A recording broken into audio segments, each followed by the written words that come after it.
Les Gentilshommes, le podcast sur les relations amoureuses, est désormais à ton écoute en direct le lundi soir. Viens raconter tes aventures, tes coups de cœur, tes dates à Connie, Dan et Pascal en live sur Instagram. Et ouais, en live sur Instagram, comme tous les lundis de l'année, quoi. Je veux dire, on a inventé ce truc, quoi. Clairement. Ouais. C'est incroyable, on est là.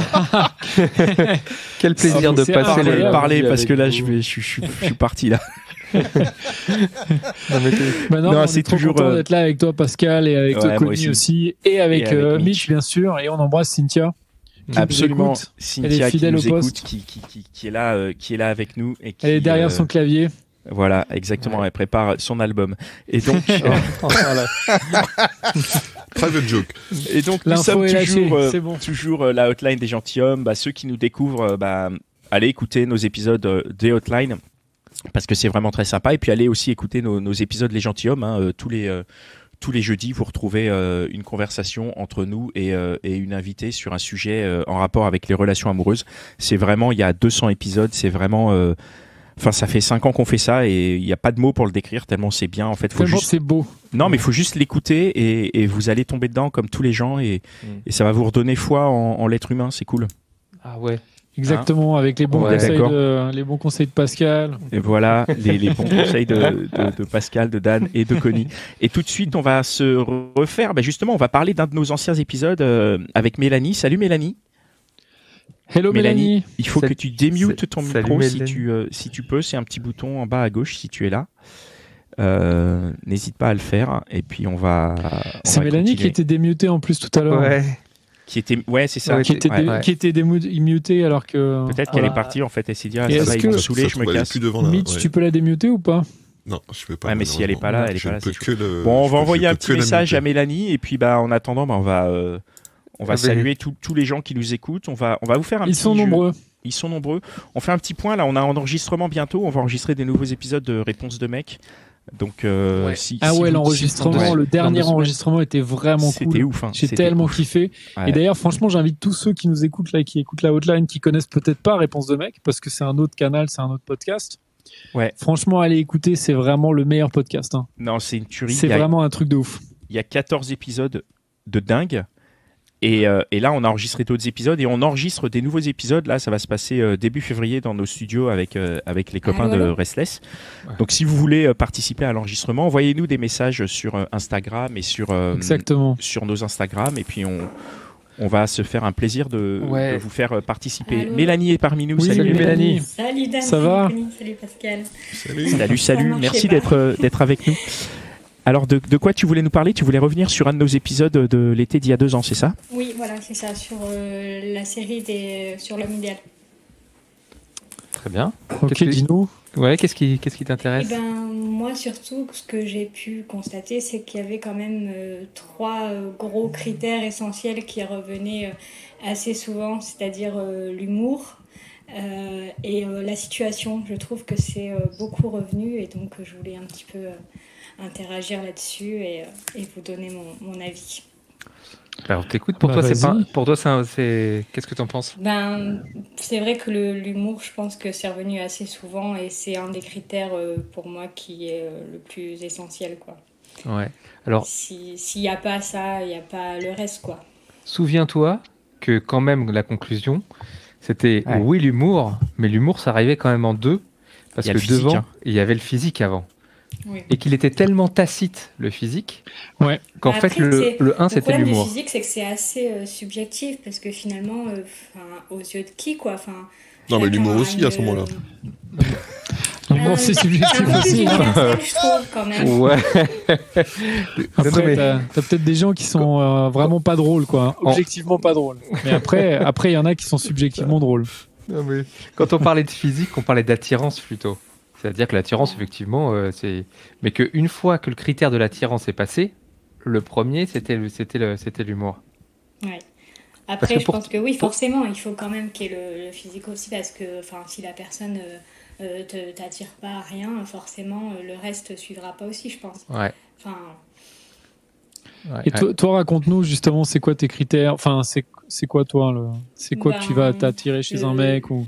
Le physique, je pense, comme beaucoup, et l'humour après, quoi.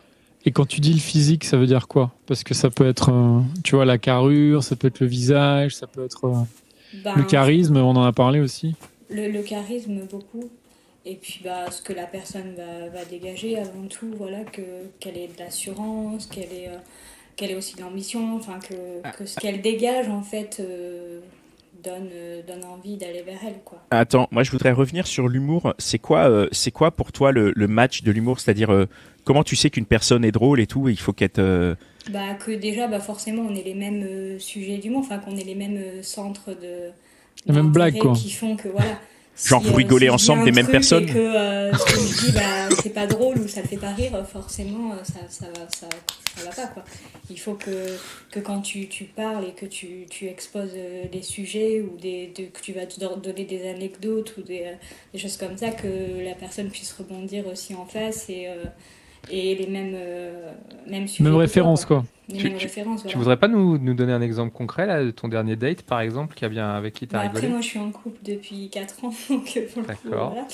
Il est marrant, ton mec? Avec ton mec, raconte-nous, c'est quoi qui vous fait marrer tous les deux? Justement, c'est un des premiers trucs qui nous a liés, parce que on partage les mêmes trucs. Enfin, on est assez portés là-dessus, quoi. On est très blagueurs tous les deux. On est toujours. Mais c'est quel type de blague, justement? Ouais, qu'est-ce qui vous fait marrer, quoi? Moi, je sais que j'aime beaucoup les stand-uppers, l'humour en général, les sketchs. Vas-y, donne des noms.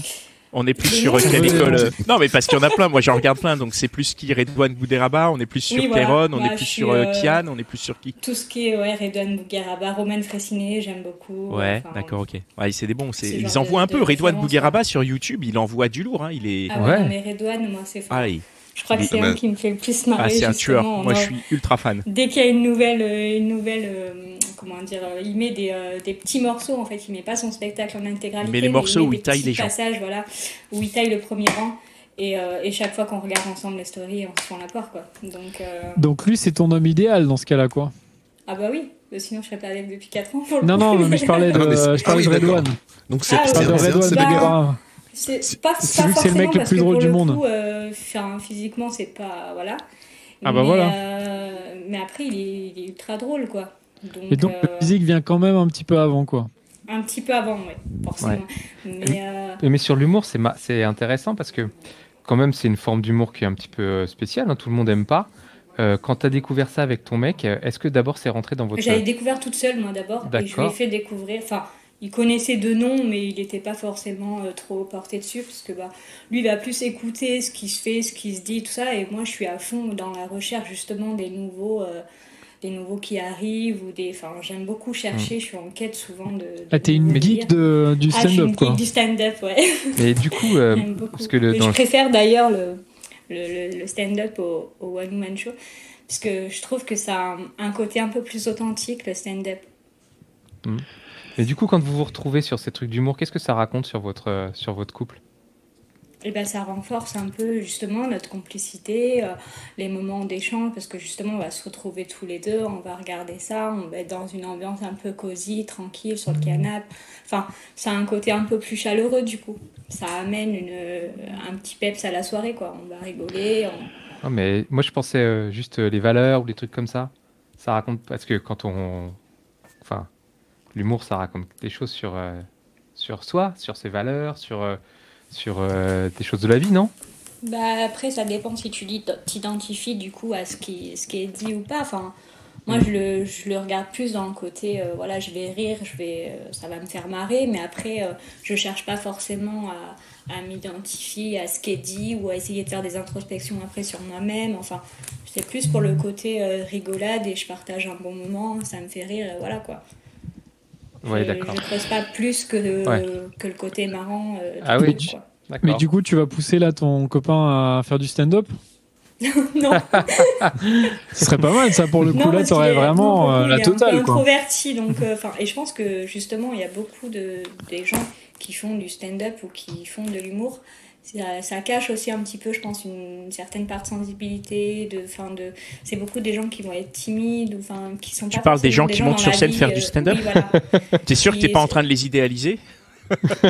En tout cas, moi, de ce que je vois et dans tous les interviews que j'ai pu écouter de ça, c'est quelque chose qui ressort assez souvent. C'est-à-dire que les gens qui font ça, souvent, ça cache un peu une part de timidité dans la vie en général. De tristesse, même, je crois. Oui, voilà. Enfin, c'est pas des gens qui vont parfois, c'est des gens qui sont pas drôles et pas sympas en plus. Que la scène. Ouais. Parfois, c'est des gens qui sont pas très sympas. Sympa, je sais pas, parce que pour le coup, j'ai pas de potes qui font ça, mais je trouve que je pense que c'est des gens dans la vie en général, ils vont pas forcément faire des blagues avec leurs potes. Ils vont faire ça sur scène, mais c'est pas forcément quelque chose de récurrent chez eux, quoi. Il faudrait ton rêve, c'est pas de pécho un stand-upper, quoi, on est d'accord? Non, ça me fait marrer, et je trouve que ça a un côté un peu ça dégage du charisme aussi, je trouve, du coup. Et au niveau humour avec ton mec, vous êtes comment? Est-ce que toi tu le fais rire aussi? Et est-ce que lui il te fait rire? Comment vous êtes? Je pense. Après, parce que vous riez des mêmes choses, ça c'est une chose, mais est-ce que l'un à l'intérieur du couple, genre est-ce que tu lui fais des blagues, genre tu lui mets le seau d'eau sur la porte là qui lui tombe dessus quand Être en couple avec Pascal, c'est bon. On arrive à rire de tout et de rien, quoi. Enfin, moi je sais qu'après peut-être un peu moins lui, mais je sais que moi j'ai beaucoup d'autodérision, donc j'arrive à rire facilement de moi-même, ou c'est pas quelque chose avec lequel je suis dérangée ou quoi. Peut-être lui il est un peu plus introverti que moi, mais pour le coup c'est pas, moi j'arrive à rire de tout, donc est-ce que tu arrives à rire de lui? Oui. Tu te moques de lui beaucoup? Mais en fait voilà, moi je vais plus avoir la facilité à me moquer dans la rigolade ou quoi, et lui a plus la susceptibilité que moi si tu me dis un truc sur moi qui peut paraître parfois vexant ou quoi, moi ça va me faire rire, quoi. Parce que j'ai plus d'autodérision. Donc pour toi, il coche les cases de l'homme idéal sous le ton de l'humour, en tout cas. De l'humour. Ouais. Et du coup, je vais changer sur la situation. Ouais, justement, voilà, c'est pareil. On n'a pas parlé de la situation, parce que c'était le truc important. Je pense aussi. Ça rentre après, voilà, l'humour, la séduction, le physique, etc. Mais la situation, c'est pareil. Si le gars il a pas de situation, c'est mort, quoi. Tu peux nous décrire un peu ce que tu entends par situation, pour toi? La situation, déjà, peut-être. Bon, il y a la situation familiale, mais surtout la situation professionnelle. Moi, quelqu'un qui a pas d'ambition, qui va pas avoir de projet sur ce qu'il veut faire dans la vie, etc. C'est quelque chose qui est fondamental, je trouve, pour moi, dans une histoire, quoi. Est-ce qu'il faut qu'il ait un gros salaire? Non, pas forcément. Pas forcément, mais qu'il sache en fait où il va, quoi. Qu'il n'est pas là comme ça, la tête dans le guidon, et à pas savoir ce qu'il veut, pas avoir qu'il ait des projets de vie concrets, quoi. Donc pas le salaire, mais par contre l'ambition, quoi.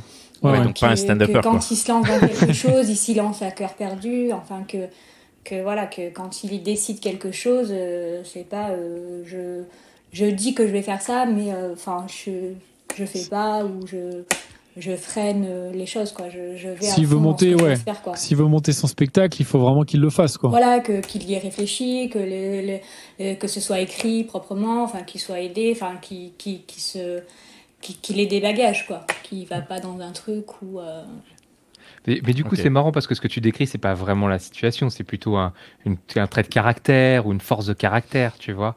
Une situation, une situation, c'est un moment T. Bon, voilà, il gagne temps, il a 40 ans, il a une Rolex. Qu'en fait, si t'as pas si tu t'es pas établi des projets, ou si t'as pas un idéal de vie, de couple, famille, etc. Pour moi, ça suit pas après dans le couple. Parce que si t'en as que un sur les deux qui a déjà bien défini ce qu'il veut dans la vie, ce qu'il cherche, etc., et qui avance dans ce sens-là, et que l'autre, au contraire, est plutôt dans la retenue, ou qui va vivre un peu au jour le jour, on verra, on fait comme ça, on verra comment ça se passe. Forcément, il va freiner l'autre, en fait, je pense, un peu dans ses ambitions, dans ce qui... Quand on est à deux, il faut forcément que les deux aient plus ou moins les mêmes idéals de vie, les mêmes ambitions. Si tu veux avancer ensemble, forcément, il faut que tu sois dans une démarche où les deux attendent la même chose et qu'ils avancent les deux dans la même direction, quoi.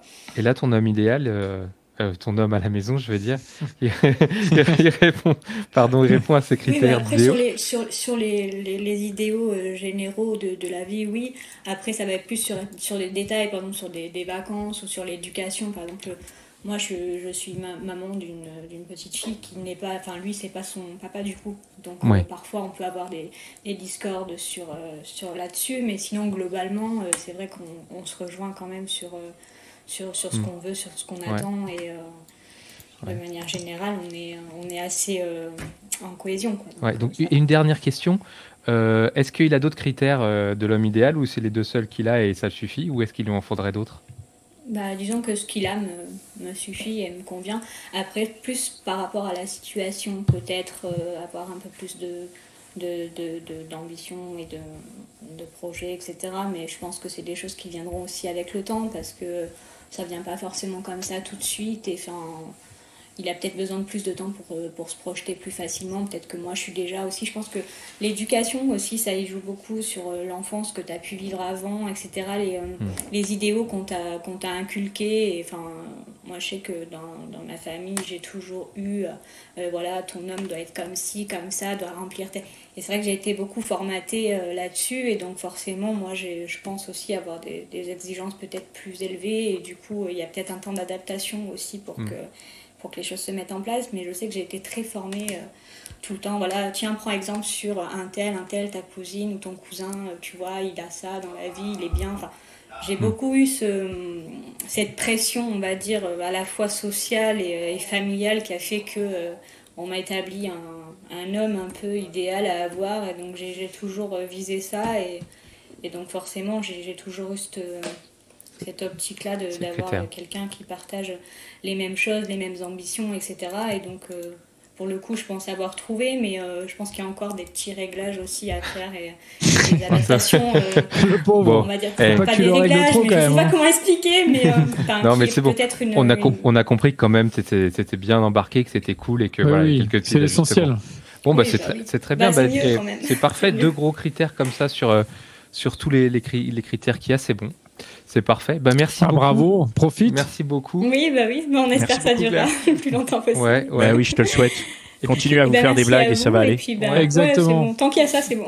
Et puis c'est chouette de voir une auditrice qui est allée voir les critères de l'homme idéal qu'on avait définis cet été-là et qui s'est dit tiens, mon mec, il a les critères, donc il est peut-être idéal. Puis même après, il y a eu une autre chose sur laquelle je voulais éventuellement rebondir quand Claire a parlé tout à l'heure. Des applis. Je rejoignais un peu l'avis de Pascal qui disait que c'était très compliqué. Il y a cette espèce d'idéal à chaque fois de pourquoi t'es là, etc. Et ça aussi, je pense que c'est assez récurrent, mais c'est plus un fait de société, je pense, qui fait que... si tu veux, on en reparlera tout à l'heure. Avec moi. Oui, on va continuer dans refaire. Parce que c'est Mitch qui disait qu'il y avait le côté virtuel et que c'est pour ça, ça va. Oh là là. Voilà. C'est une belle transition vers la fin parce que là ça va. Ouais, vous allez pouvoir discuter longtemps. Ouais, le on refait le Mitch, il va être exceptionnel là. Ouais, vous allez pouvoir le faire. C'est une édition spéciale, voilà. Donc all night long. Merci beaucoup. Merci à vous. À bientôt, Mélanie. À bientôt. Avant de finir cet épisode, je voulais juste parler de On refait le Mitch et je voudrais donner les noms de nos derniers tipeurs parce que merci à vous d'avoir participé. Il y a ZBR, il y a Juliette qui nous ont laissé un tip avec un gentil message. Il y a Damien et il y a Meda. Meda, c'était déjà la semaine dernière. Donc vraiment, merci à vous de tiper. On vous embrasse. Une petite dernière question. Vas-y, on t'écoute. Vas-y, Mélanie. Par rapport à l'écoute, après, du coup, on peut écouter où l'enregistrement qui a été fait. De quel enregistrement tu parles? De tous les passages, en fait, voilà. Ah, celui qu'on est en train de faire, alors il va sortir en podcast le 21 février. D'accord. Voilà, t'as vu, c'est précis. Une semaine après la Saint-Valentin, tu vas pouvoir te faire plaisir. Et c'est organisé. Je pense pas qu'on écoutera de beaucoup.